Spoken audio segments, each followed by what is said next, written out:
Olá, eu sou a professora Karina Maciel e neste vídeo nós vamos tratar das limitações para a sociedade empresária realizada entre cônjuges. Vamos ver as hipóteses?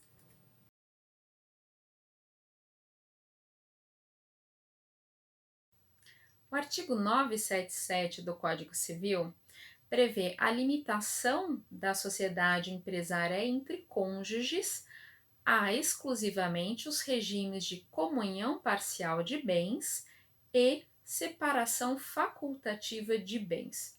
Por que o Código prevê a existência desta limitação dependendo do regime de casamento de bens que for adotado pelos cônjuges?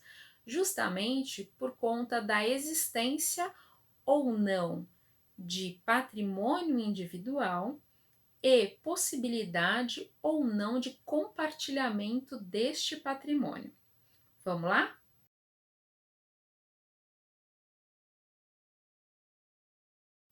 No regime de comunhão parcial de bens, como o próprio nome diz, apenas parte do patrimônio é compartilhada entre cônjuges. Sendo assim, todo o patrimônio amealhado individualmente por cada um dos cônjuges antes do casamento, assim como doações e heranças recebidas após o casamento, mas que tenham origem, portanto, na individualidade de cada um dos cônjuges, permanecerá de propriedade individual de cada um deles. Já em relação aos patrimônios que forem amealhados durante a constância do casamento, aí sim nós teremos um patrimônio compartilhado. Por isso, vejam que, pelo regime da comunhão parcial de bens, nós temos a possibilidade da existência de até três patrimônios diferentes: um patrimônio individual do marido, outro patrimônio individual, por exemplo, da esposa, e um terceiro patrimônio de compartilhamento entre o casal. Então, vejam que para esse tipo de regime de bens, eu tenho a possibilidade de até três patrimônios diferentes: dois individuais dos cônjuges e um terceiro compartilhado. Sendo assim, eu consigo garantir a existência de dois sócios com patrimônios distintos. É por isso que o código prevê a limitação da sociedade a este regime de patrimônio.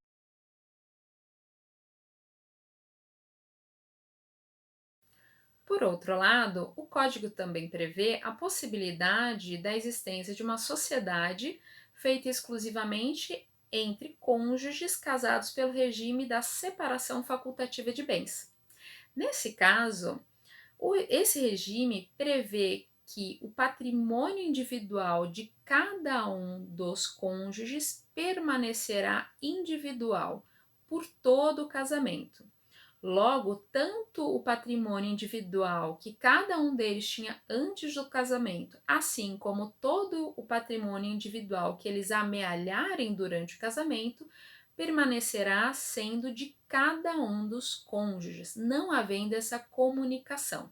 A comunicação, ela só vai se dar em duas hipóteses: ou por declaração escrita da vontade das partes, por exemplo, resolvem comprar um imóvel para a moradia do casal e colocar no nome dos dois, ou então em relação aos bens móveis, em que não haja nenhuma forma de comprovação de que foi o cônjuge A ou o cônjuge B que os adquiriu. Nesses casos, aí sim a gente teria o compartilhamento de patrimônio. Ou seja, a regra geral é o não compartilhamento de patrimônio nos casamentos pelo regime de separação facultativa de bens.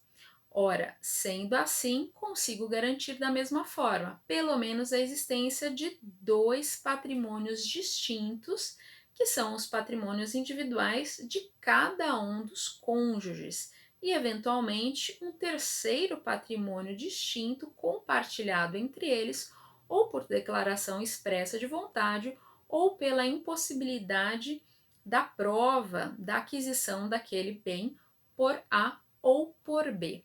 Então vejam que tanto no casamento pelo regime de comunhão parcial ou pelo regime da separação facultativa de bens, eu tenho sim a garantia de dois sócios com patrimônios distintos. E é por isso que o Código prevê a limitação da sociedade em relação a estes dois regimes. Ora, em relação aos demais regimes patrimoniais, como que fica?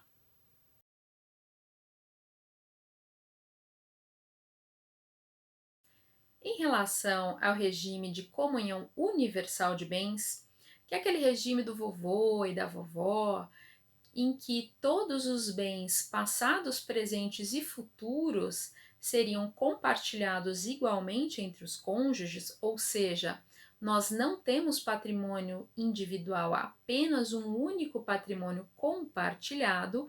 Vejam que neste caso eu tenho dois sócios e um único patrimônio que é compartilhado. Sendo assim, no regime da comunhão universal de bens, eu não teria satisfeito o requisito de cada sócio ter um patrimônio distinto. Por isso mesmo é que, pela ratio legis, ou seja, pela razão da lei da exigência de dois patrimônios distintos para pelo menos dois sócios cônjuges, caso esse casal, casado pelo regime da comunhão universal de bens, se associe com uma terceira pessoa, aí sim nós teremos cumprido o requisito da existência de pelo menos dois patrimônios distintos. Um primeiro patrimônio compartilhado aqui pelo casal em comunhão universal de bens e um segundo patrimônio de existência de um terceiro sócio.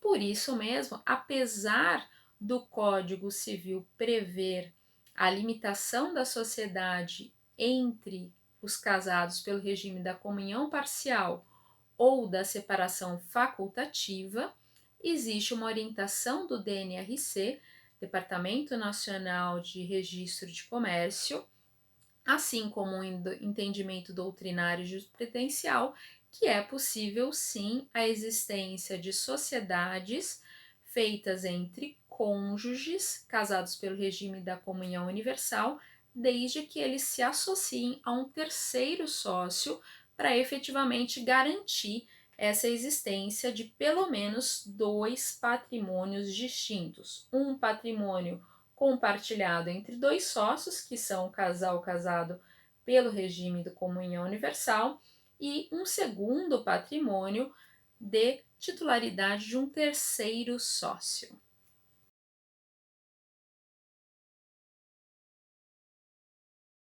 Por fim, em relação à separação obrigatória de bens, que é um regime imposto pela lei a determinados casos específicos, há que se considerar que este impedimento é insuperável, ou seja, em nenhuma hipótese poderá haver a existência de uma sociedade empresária feita por cônjuges casados pelo regime de separação obrigatória de bens, ainda que associados com outros terceiros sócios. E por que isso acontece, gente? Porque nestes casos existe uma proibição legal de compartilhamento de bens. O regime de separação obrigatória, como ele proíbe esse compartilhamento, não seria lógico que a gente permitisse a existência de uma sociedade entre esses cônjuges, porque ela poderia funcionar como forma de fraudar esse impedimento legal.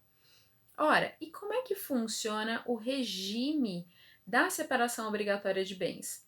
Como eu falei para vocês, é um regime especial previsto para apenas alguns casos, por exemplo, para aqueles que pretenderem se casar com 70 anos ou mais. Nesse caso, a lei quer garantir o amor puro, sincero e desinteressado. Por isso mesmo, ela proíbe que estas pessoas em idade avançada possam casar por outro regime que não o da separação obrigatória de bens, de modo que o seu novo cônjuge vai ingressar no casamento sabendo que não terá direito ao patrimônio já amealhado. Entretanto, a súmula 377 do STF permite sim que o patrimônio construído com participação de ambos os cônjuges após o casamento deste maior de 70 anos possa ser sim compartilhado, ok? Quais outros os casos? Os casos, por exemplo, em que vigorar alguma causa suspensiva ao casamento. Vamos imaginar que alguém que está se divorciando ou já está divorciado, mas está ainda em discussão da partilha dos bens. Essa pessoa também tem uma causa suspensiva ao novo casamento. Sendo assim, se ela se casar nesse período, antes de resolver a partilha de bens em relação ao regime anterior de divórcio, que ela se divorciou, também só poderá casar nesse período com o regime da separação obrigatória. Identicamente, outras pessoas que precisam do suprimento judicial, por exemplo, os menores de idade entre 16 e 18 anos poderão se casar desde que haja aí um suprimento judicial, ou seja, uma autorização para tanto. Então, este regime de separação obrigatória, vejam que é dado para casos muito específicos e visa justamente a proteção de pessoas em situação de maior vulnerabilidade. Por isso mesmo é que a lei ali do Código Civil, no artigo 977, vai determinar que nestes regimes não é possível efetivamente fazer a sociedade entre cônjuges, porque ela poderia ser utilizada como forma de burlar essa exigência legal de separação de bens entre cônjuges.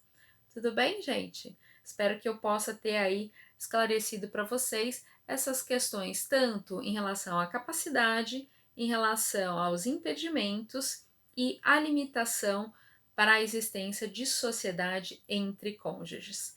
Até o nosso próximo vídeo.